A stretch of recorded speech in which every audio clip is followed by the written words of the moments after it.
Welcome to focus live. రాష్ట్రంలో మేధావులు కనుమరుగయ్యారా లేక కమ్మేశారా? రేవంత్ రెడ్డి వ్యాఖ్యల వెనుక ఉన్న అర్థం ఏంటి? పదవుల వలకు కాసులకు కక్కుర్తిపడి మౌనంగా ఉంటున్నారా? పదే పదే మేం పదవులు ఇచ్చామని చెప్పడం వెనుక వ్యూహం ఏంటి? అటు రాష్ట్రంలో ప్రజల కష్టాలపై మేధావి వర్గం మౌనంగా ఉండేందుకు కారణం ఏంటి? ఇవాళ ఫోకస్ లైవ్ లో తెలుసుకుందాం.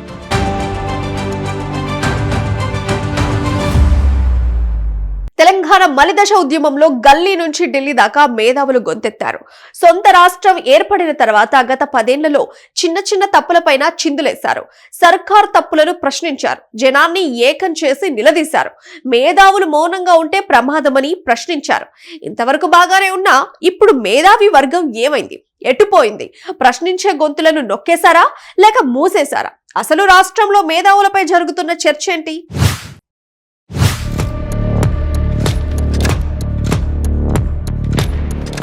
మేధావుల నిశ్శబ్దం అది గౌరవమా లేక గొంతు నొక్కడమా? గత 10 ఏళ్ల సమయంలో గల్లీ నుంచి ఢిల్లీ దాకా గొంతు విప్పిన మేధావి వర్గం ఇప్పుడు ఎక్కడ?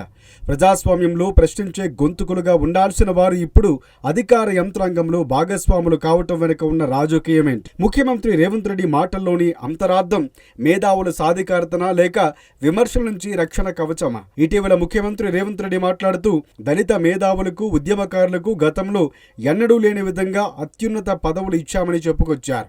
అందుకే వాళ్ళని మోసం చేసిన ఏ జాతి అయితే అవమానానికి గురైందో ఆ జాతే సభాధ్యక్షుడు హోదాలో కూర్చుంటే ద్రోహం చేసిన వాడు మాట్లాడాలన్నా అధ్యక్ష నాకు మైక్ ఇవ్వాలి అని అడుక్కునే పరిస్థితి ఈరోజు తెలంగాణ రాష్ట్రంలో ప్రజా ప్రభుత్వం కల్పించిందన్న విషయం ఈరోజు మా మిత్రులకు గుర్తు చేయదలుచుకున్నా. చాలామంది మా పిల్లలు ఉన్నారు ఉస్మానియా యూనివర్సిటీ 110 సంవత్సరాల చరిత్ర ఉన్న ఉస్మానియా యూనివర్సిటీకి ఏ ఒక్క రోజైనా మీ జాతి వాడు 110 ఏళ్ల వైస్ ఛాన్సలర్ అయ్యిందా? మీరు ఒకసారి చెప్పండి. ఇవాళ ఉస్మానియా యూనివర్సిటీ వైస్ ఛాన్సలర్ ఎవరు? అంబేద్కర్ యూనివర్సిటీ వైస్ ఛాన్సలర్ ఎవరు? ఈరోజు ఎలక్షన్ కమిషన్కు ఎవరున్నారో మీరు ఒక్కసారి ఆలోచన చేయండి. ఈ విధంగా చెప్పుకుంటూ వెళ్తే పబ్లిక్ సర్వీస్ కమిషన్ కావచ్చు, జిల్లాల కలెక్టర్లు కావచ్చు, లేకపోతే ఎడ్యుకేషన్ డిపార్ట్మెంట్ ప్రిన్సిపల్ సెక్రటరీ కావచ్చు, ఇరిగేషన్ డిపార్ట్మెంట్ ప్రిన్సిపల్ సెక్రటరీలు కావచ్చు, ఇట్లా నేను అన్ని చదివి వినిపించగలను. ఇదంతా ఎలా సాధ్యమైందయా అంటే మీరందరు కష్టపడి, మీరందరు కొట్లాడి, మీరందరూ నిలబడి 2023 డిసెంబర్లో ప్రజాప్రభుత్వాన్ని మీరు తెచ్చుకున్నారు కాబట్టే ఇవన్నీ సాధ్యమైనవి. ఈనాడు వీళ్ళందరి కలలు నెరవేర్చడానికి సంపూర్ణంగా ప్రయత్నం చేస్తున్నాం.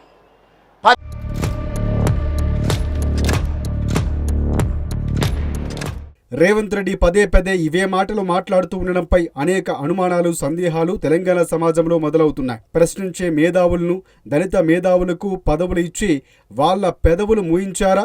అందుకే పదవుల వలలో చిక్కుకున్న అనేక మంది మేధావులు మౌనంగా ఉండిపోయారా అన్న అనుమానాలు కలుగుతున్నాయి. దీని వెనక 2 ప్రధాన కోణాలు కూడా కనిపిస్తున్నాయి. ప్రభుత్వంపై విమర్శలు చేసే శక్తి ఉన్న మేధావులు ప్రభుత్వంలో భాగస్వాములు చేయడం ద్వారా ప్రశ్నించే గొంతుకును సలహా ఇచ్చే గొంతుగా మార్చడం, దళిత వెనుకబడిన వర్గాల మేధావులకు దగ్గరకు చేర్చుకోవడం ద్వారా ఆయా వర్గాల్లో ప్రభుత్వం పట్ల సానుకూలత పెంచడం. ప్రస్తుత కాంగ్రెస్ ప్రభుత్వంలో కీలక స్థానాల్లో నియమితులైన మేధావులు, సామాజిక కార్యకర్తల జాబితా ఒక్కసారి పరిశీలిస్తే రేవంత్ రెడ్డి ఆలోచన విధానం స్పష్టంగా కనిపిస్తుందన్న విమర్శలు వస్తున్నాయి. Professor Kodandaram MLC, Telangana JAC chairman, నిరుద్యోగుల గొంతుక. ప్రొఫెసర్ అమీర్ ఉల్లా ఖాన్ టీజీపీఎస్సీ సభ్యులు, ఆర్థికవేత్త, పాలసీ అనలిస్ట్. ఇక ఆకునూరి మురళి ఐఏఎస్ రిటైర్డ్, విద్యాశాఖ సలహాదారు, తెలంగాణ ఉద్యమకారుడు Ghanta Chakrapani, Ambedkar open university vice ఛాన్సలర్గా నియమితులయ్యారు. ఇలా అనేక మంది మేధావులకు పదవుల వల వేశారనే అభిప్రాయాలు వ్యక్తమవుతున్నాయి.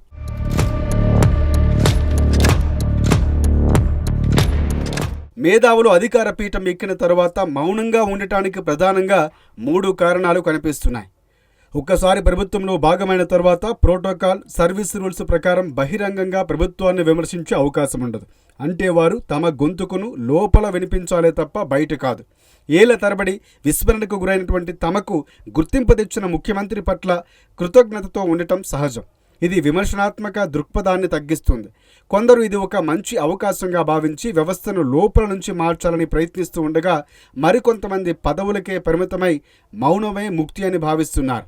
నోళ్లు మూయడమే ప్రతిపక్షాలు, కొందరు స్వతంత్ర విశ్లేషకులు రేవంత్ రెడ్డి చర్యలను తీవ్రంగా తప్పుపడుతున్నారు. మేధావులకు పదవులు ఇవ్వటం అంటే వారిని గౌరవించడం కాదు, వారి మేధస్సుకు సంకెళ్లు వేయటమే అన్న చర్చ కూడా ఉంది.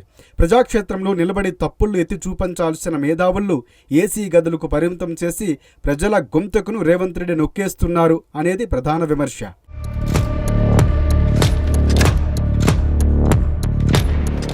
ప్రజాస్వామ్యంలో మేధావులు సమాజానికి కాపలాదారులు వంటివారు. ప్రభుత్వం తప్పు చేసినప్పుడు హెచ్చరించడం వారి బాధ్యత. అయితే రేవంత్ రెడ్డి అధికారంలోకి రాగానే వీరికి కీలక బాధ్యతలు అప్పగించడంతో ఒక చిత్రమైన పరిస్థితి ఏర్పడింది. పదవి ఇచ్చినప్పుడు అది కేవలం హోదా మాత్రమే కాదు, ఒక నిశ్శబ్ద ఒప్పందం కూడా. ప్రభుత్వ విధానాల్లో లోపాలు ఉన్నా బాధ్యతాయుతమైన పదవులో ఉండటంతో మేధావి బయటకు వచ్చి విమర్శించలేరు. దీనివల్ల ప్రజల వైపు నుంచి పోరాడే బలమైన గొంతుకలు కనుమరుగవుతున్నాయి.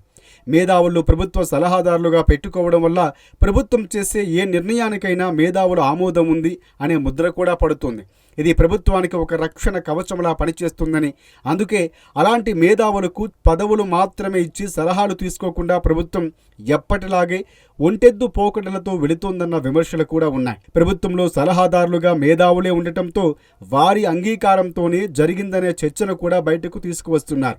అయితే ప్రభుత్వంలో భాగస్వాములుగా మారిన మేధావులు మాత్రం మౌనంగా ఉండాల్సిన పరిస్థితి వచ్చిందన్న చర్చ కూడా ఉంది. ఇక కళ్ళ ముందే తప్పులు జరుగుతూ ఉన్నా, రాష్ట్రానికి అన్యాయం జరుగుతూ ఉన్నా చూసి చూడనట్లుగా ఉన్నారన్న అభిప్రాయాలు వ్యక్తమవుతున్నాయి.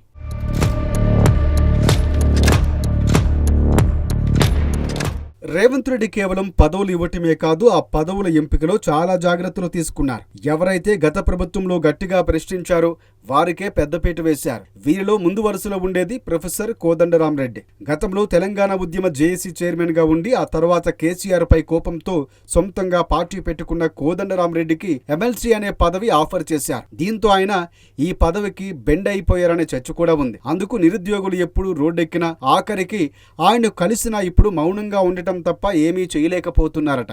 అటు మరో నేత ఘంటా చక్రపాణి, పాసం యాదగిరి లాంటి చాలా మంది మేధావులకు కొందరికి పదవులు, మరికొందరికి నజరానాలు ఇచ్చి అందరి నోళ్లు మూయించారనే అభిప్రాయాలు వ్యక్తమవుతున్నాయి. అధికారిక నిబంధనల ద్వారా ప్రభుత్వానికి వ్యతిరేకంగా మాట్లాడకుండా కట్టడి చేయటం, రేవంత్ రెడ్డి చెప్పినట్లు దళితులకు పదవులు ఇవ్వటం మంచిదే. కానీ ఇక్కడ ఒక లోతైన ప్రశ్న తలెత్తుతోంది. పదవులు పొందిన మేధావులు ప్రజా సమస్యల ఎజెండా అమలు చేస్తున్నారా, లేక కాంగ్రెస్ పార్టీ ఎజెండాను మోస్తున్నారా అనే విమర్శలు వస్తున్నాయి. ముఖ్యమంత్రికి వ్యతిరేకమైనా సరే రాష్ట్ర ప్రయోజనాల కోసం వారు కొట్లాడగలరా? ప్రస్తుత పరిస్థితి చూస్తూ ఉంటే వారు కేవలం పాలసీ ఎగ్జిక్యూటర్స్ గానే మిగిలిపోయారు తప్ప పాలసీ మేకర్స్ నిర్ణయం తీసుకునేవారు కాదని రాజకీయ విశ్లేషకులు భావిస్తున్నారు.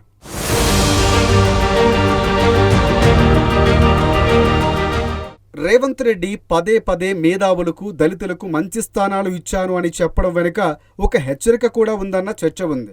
నేను మీకు గుర్తింపు ఇచ్చాను కాబట్టి మీరు నాకు విధేయులుగా ఉండాలి అనే సంకేతం ఇందులో కనిపిస్తోందంటున్నారు. ప్రభుత్వం తప్పు చేస్తూ ఉన్నా, సమస్యలపై ప్రజల కొట్లాడుతూ ఉన్నా ఎవరూ దానికి మద్దతు తెలపొద్దనే సీఎం ఉద్దేశంగా కనిపిస్తుందన్న విమర్శలు ఉన్నాయి. మేధావులు ప్రభుత్వంలో చేరటం వల్ల పరిపాలన మెరుగుపడాలి, కానీ అది కేవలం విమర్శలు తొక్కిపెట్టడానికే అయితే అది ప్రజాస్వామ్య ఆరోగ్యానికి ప్రమాదకరం. ఒక్క మాటలో చెప్పాలంటే రేవంత్ రెడ్డి మేధావుల మేధస్సును పరిపాలన కోసం వాడుకుంటున్నారా, లేక వారి గొంతును రాజకీయంగా న్యూట్రలైజ్ చేస్తున్నారా అనేది ఇప్పుడు $1 మిలియన్ ప్రశ్న. గొంతు విప్పాల్సిన మేధావులు కుర్చీలకు పరిమితమైతే రేపు వీధుల్లో ప్రజల కోసం గొంతు ఎత్తే నిస్వార్థ మేధావి కరువయ్యే ప్రమాదం ఉంది. ఒక సాధారణ ఉద్యోగికి, ఒక మేధావికి మధ్య తేడా స్వతంత్ర ఆలోచన. కానీ ప్రభుత్వం ఇచ్చే పదవిలో చేరిన మరుక్షణం ఆ మేధావి తన వాయిస్ని కోల్పోతాడు. బయట ఉన్నప్పుడు ఒక మేధావి మాటకు ఉన్న విలువ ప్రభుత్వంలో చేరిన తర్వాత ఉండదు. ప్రజలు వారిని ప్రభుత్వ ప్రతినిధులుగానే చూస్తారు తప్ప ప్రజా పక్షపాతులుగా చూడరు.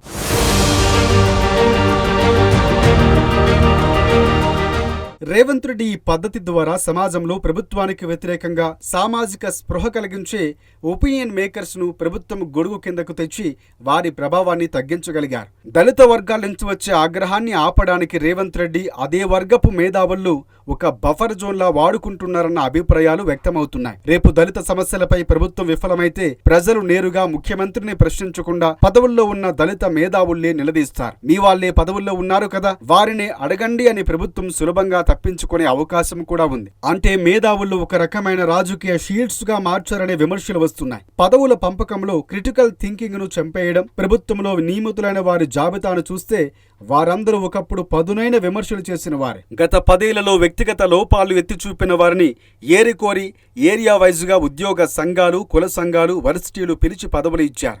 దీనివల్ల విమర్శించే మెదడు కాస్త సమర్థించే నోరుగా మారిపోతుంది. రేవంత్ రెడ్డి ఇక్కడ కేవలం పదవులతో సంకెళ్లు వేశారు.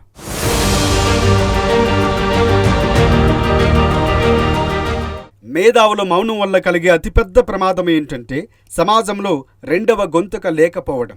ప్రభుత్వం చేసే ప్రతి తప్పును మేధావులు సమర్థిస్తూ ఉంటే లేదా మౌనంగా ఉంటే ఇక సామాన్యుడికి దిక్కు ఎవరు? మేధావులు ఇలా పదవుల కోసం మౌనంగా ఉంటే రేపు పుట్టుకు వచ్చే కొత్త తరం ఉద్యమకారులకు ఆదర్శం కరువవుతుంది. పోరాడితే పదవి వస్తుంది అనే సంకేతం వెళ్తే పోరాటం అనేది కేవలం ఒక కెరీర్ ఆప్షన్గా మారిపోతుంది.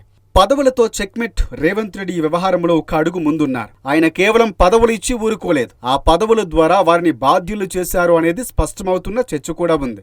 రాజకీయ చదరంగంలో భాగంగా మేధావులు పావులుగా మారుతున్నారా లేదా మార్గదర్శకులుగా ఉంటున్నారా అనేది వారి ప్రవర్తనను బట్టి ప్రజలే నిర్ణయిస్తారు.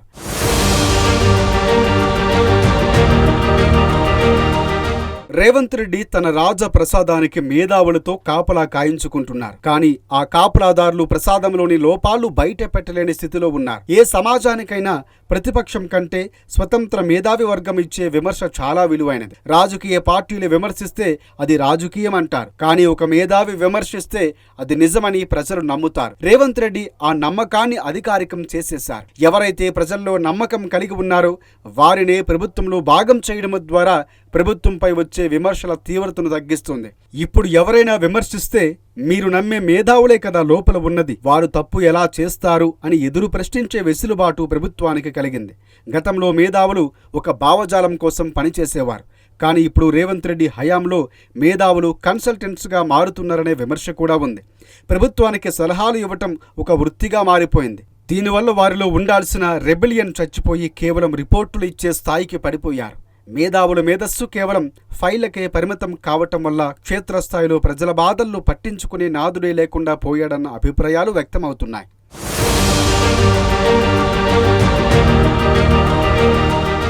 ఇది కొత్తగా వస్తున్న మేధావులు భయపెట్టే లేదా ప్రలోభపెట్టే అంశం. ప్రతిభ ఉండి ప్రశ్నించే తత్వం ఉన్న యువ మేధావులు కూడా ప్రభుత్వానికి వ్యతిరేకంగా పోరాడితే ఏమొస్తుంది, అనుకూలంగా ఉంటే ఏదో ఒక కార్పొరేషన్ చైర్మన్ పదవి వస్తుంది కదా అనే ఆలోచనలో పడిపోయే ప్రమాదం కూడా ఉంది. అంటే భవిష్యత్తులో స్వతంత్ర మేధావి వర్గం అనేదే లేకుండా చేసే ఒక దీర్ఘకాలిక వ్యూహం ఇది. ఒక వర్గం వారు మేము లోపల ఉండి వ్యవస్థను మారుస్తాం అంటూ ఉంటే మరో వర్గం మీరు అమ్ముడుపోయారు అని విమర్శిస్తున్నారు. ఈ చీలిక రేవంత్ రెడ్డికి రాజకీయంగా కలిసొస్తుంది అనే ఆరోపణలు కూడా ఉన్నాయి.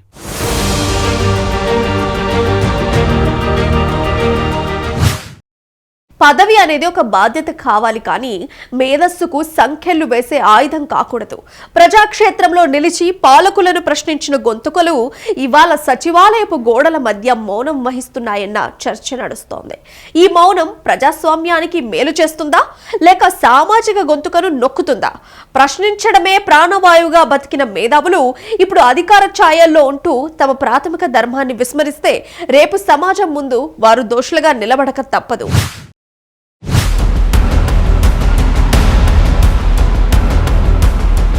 చూశారుగా, పదవి అనేది ఒక బాధ్యత కావాలి, కానీ మేధస్సుకు సంఖ్యలు వేసే ఆయుధం కాకూడదు. ప్రజాక్షేత్రంలో నిలిచి పాలకులు ప్రశ్నించిన గొంతుకులు ఇవాళ సచివాలయపు గోడల మధ్య సలహాదారులుగా మారి మౌనం వహించడం ప్రజాస్వామ్యానికి మేలు చేస్తుందా లేక సామాజిక గొంతుకును నొక్కుతుందా? ప్రశ్నించడమే ప్రాణవాయువుగా బతికిన మేధావులు ఇప్పుడు అధికార ఛాయల్లో ఉంటూ తమ ప్రాథమిక ధర్మాన్ని విస్మరిస్తే రేపు సమాజం ముందు వారు దోషులుగా నిలబడక తప్పదు.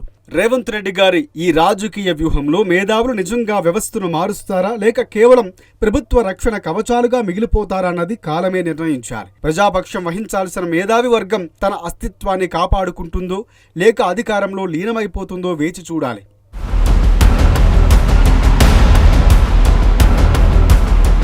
ఇన్నాళ్లు సమాజానికి దిక్సూచిగా ఉన్న మేధావులు ఇప్పుడు అధికార ఛాయిల్లో సేద తీరుతున్నారు. ఒకప్పుడు విశ్వవిద్యాలయాల ప్రాంగణాల్లో చౌరస్తాలో వినిపించిన గొంతుకలు ఇప్పుడు సెక్రటరియట్ గోడల మధ్య ప్రతిధ్వనిస్తున్నాయి. ఇది మేధావులు విజయమా లేక ప్రజాస్వామ్య వైఫల్యమా? ఒక మేధావి ప్రభుత్వంలో చేరినప్పుడు ఆ మేధస్సు ప్రభుత్వానికి ఆయుధం కావాలి, కానీ కేవలం అలంకారం కాకూడదు. ప్రస్తుతం జరుగుతున్నది చూస్తూ ఉంటే వారిని కేవలం ఎన్నికల మేనిఫెస్టోని సమర్థించే సిద్ధాంతకర్తలుగా మాత్రమే వాడుకుంటున్నారా అన్న అనుమానం కలుగుతోంది. మేధావి వర్గం ప్రభుత్వంలో చేరటం వల్ల విధానాల్లో మార్పులు రావాలి, కానీ వ్యక్తుల హోదాల్లో మాత్రమే మార్పు వస్తే అది సమాజానికి ఒరిగేదేమిటి?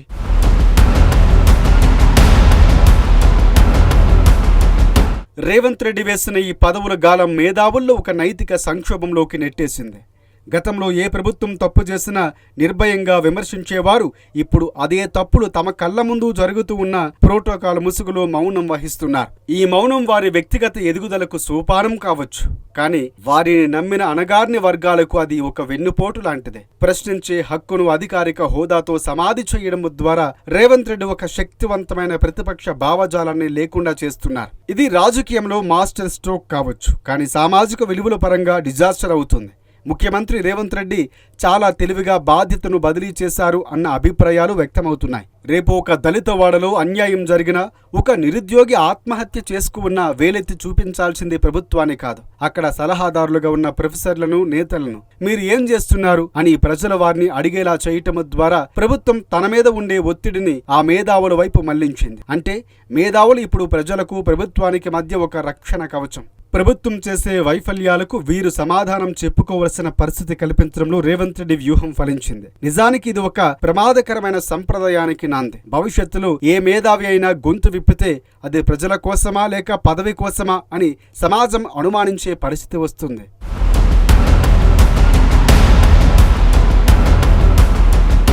ఉద్యమం అంటే పదవుల కోసం చేసే బేరసారంగా మారిపోయే ప్రమాదం ఉంది. పోరాడితే పోయేదేమీ లేదు, ప్రభుత్వం పదవులు తప్ప అనే కొత్త నినాదం పుట్టుకువచ్చే అవకాశం కూడా ఉంది. రేవంత్ రెడ్డి ఈ 10 ఏళ్ల కాలానికి సరిపడా విమర్శలను ఈ మేధావుల ద్వారా లాక్ చేసేశారు. కానీ చరిత్రను ఒక్కసారి గమనిస్తే పదవుల కంటే ప్రజాక్షేత్రంలో ఉండే మేధావికే ఎక్కువ గౌరవం ఉంటుంది. ఈ విషయాన్ని మౌనంగా ఉన్న మేధావులు విస్మరిస్తున్నారా?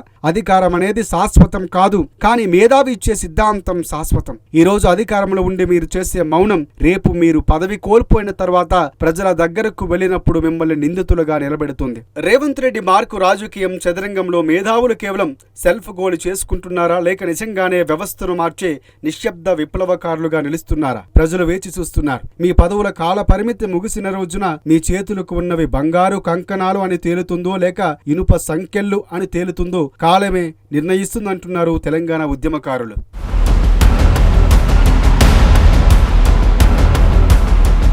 రాజకీయం అంటే అవకాశవాదమని అందరికీ తెలుసు, కానీ మేధావి వర్గం కూడా అదే బాటలో నడవటం ఇప్పుడు చర్చనీయాంశంగా మారింది. నిన్నటిదాకా నిరంకుశత్వం గురించి పాఠాలు చెప్పిన నోళ్లు నేడు ప్రభుత్వ క్రమశిక్షణ గురించి మాట్లాడుతున్నాయి. రేవంత్ రెడ్డి చాలా వ్యూహాత్మకంగా మేధావులు వ్యక్తిగత ఆశయాలను ప్రభుత్వ అధికారిక అవసరాలతో ముడిపెట్టారు.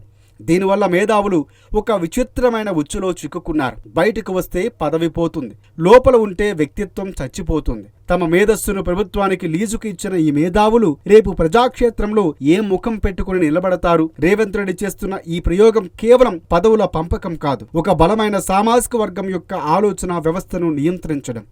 ఉద్యమం కాలంలో కుల సంఘాలు, ప్రజా సంఘాలు ప్రభుత్వాన్ని గడగడలాడించేవి. కానీ ఇప్పుడు ఆయా సంఘాల అగ్రనేతలంతా ప్రభుత్వ కార్పొరేషన్లో ఫైళ్లతో కుస్తీ పడుతున్నారు. నాయకుడిని లోబర్చుకుంటే 100 అనుచరులు మౌనంగా ఉంటారనే సూత్రాన్ని రేవంత్ రెడ్డి ఇక్కడ పక్కాగా అమలు చేస్తున్నారన్న చర్చ జరుగుతోంది. ప్రజల పక్షాన నిలబడాల్సిన బౌద్ధిక సైన్యం ఇప్పుడు ప్రభుత్వానికి PROలుగా మారిపోయిందా అనే విమర్శలను వీరు ఎలా తిప్పికొడతారు?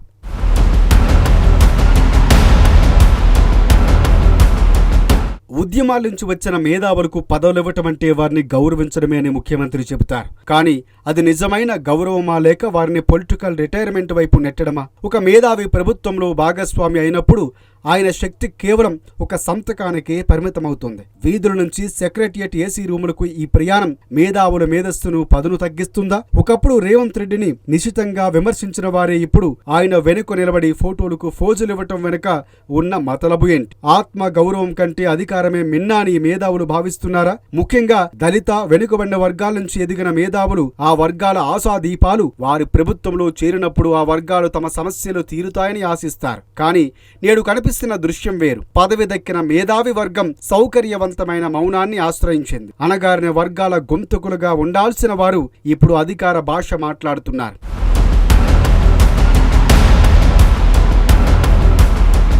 గత 2 ఏళ్లలో ప్రజలు ప్రధానంగా ఎదుర్కొంటున్న సమస్యలు చూస్తే హామీల అమల్లో జాప్యం, ఎన్నికల ముందు ఇచ్చిన 6 గ్యారెంటీలు పూర్తి స్థాయిలో అమలు కాకపోవడం, ముఖ్యంగా రైతు భరోసా, రుణమాఫీలో సాంకేతిక కారణాలతో వేలాది మందికి లబ్ధి చేకూరటం వల్ల గ్రామీణ ఆర్థిక వ్యవస్థలో అసంతృప్తి నెలకొంది. విద్యుత్ ఛార్జీల పెంపు ప్రతిపాదనలు, ఆర్టీసీ ఛార్జీల పరోక్ష భారం సామాన్యుడి జేబుకు చిల్లు పెడుతున్నాయి. చెరువుల ఆక్రమణల తొలగింపు మంచి ఉద్దేశ్యమే అయినప్పటికీ సరైన నోటీసులు లేకుండా పేద మధ్యతరగతి ప్రజల ఇళ్లను కూల్చివేయటం వల్ల వేల కుటుంబాలు రోడ్డున పడ్డాయి. ఇది మానవీయ కోణంలో పెద్ద చర్చకు దారితీసింది. కొన్ని చోట్ల రాజకీయ కక్ష సాధింపు చర్యలు, గ్రూపు తగాదాల వల్ల శాంతి భద్రతలకు విఘాతం కలుగుతోందన్న విమర్శలు ఉన్నాయి. సాధారణంగా ప్రభుత్వం తప్పు చేసినప్పుడు పౌర సమాజం స్పందించాలి. కానీ ప్రస్తుతం కనిపిస్తున్న మౌనానికి గల కారణాలు అనేకం.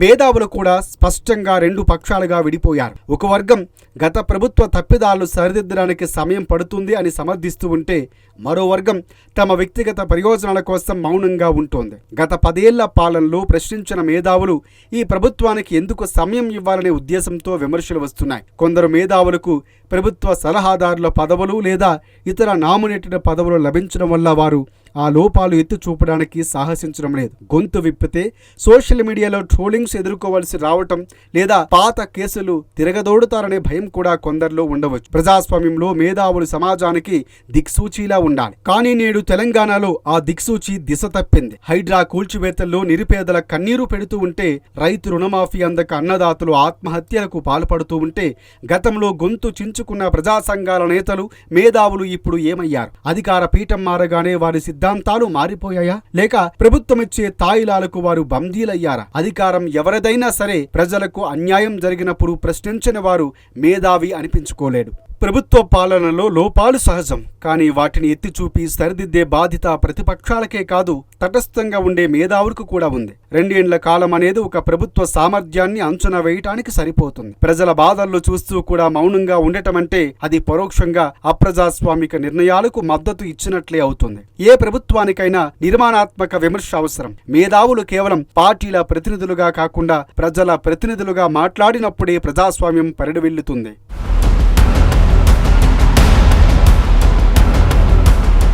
పదవి అనేది ఒక బాధ్యత కావాలి, కానీ మేధస్సుకు సంఖ్యలు వేసి ఆయుధం కాకూడదు. ప్రజాక్షేత్రంలో నిలిచి పాలకులు ప్రశ్నించే గొంతుకలు ఇవాళ సచివాలయపు గోడల మధ్య సలహాదారులుగా మారి మౌనం వహించడం ప్రజాస్వామ్యానికి మేలు చేస్తుందా, లేక సామాజిక గొంతుకును నొక్కుతుందా? ప్రశ్నించడమే ప్రాణవాయువుగా బతికిన మేధావులు ఇప్పుడు అధికార ఛాయల్లో ఉంటూ తమ ప్రాథమిక ధర్మాన్ని విస్మరిస్తే రేపు సమాజం ముందు వారు దోషులుగా నిలబడక తప్పదు. రేవంత్ రెడ్డి ఈ రాజకీయ వ్యూహంలో మేధావులు నిజంగానే వ్యవస్థను మారుస్తారా, లేక కేవలం ప్రభుత్వ రక్షణ కవచాలుగా మిగిలిపోతారా అన్నది కాలమే నిర్ణయించాలి. ఏది ఏమైనా అధికారమిచ్చే హోదా తాత్కాలికం, కానీ ప్రజల పక్షాన నిలబడి సంపాదించుకునే గౌరవం శాశ్వతం. పదవులనే బంగారు సంఖ్యల వెనుక ఉన్న అసలు నిజాన్ని మేధావులు ఇప్పటికైనా గుర్తించకపోతే భవిష్యత్తు తరాలు తమ హక్కుల కోసం పోరాడే గొంతుకును కోల్పోయే ప్రమాదం ఉంది. మేధావులారా, మీ మౌనం మేలుకొలుపు కావాలి, కానీ ప్రజాస్వామ్యానికి సమాధి కాకూడదు.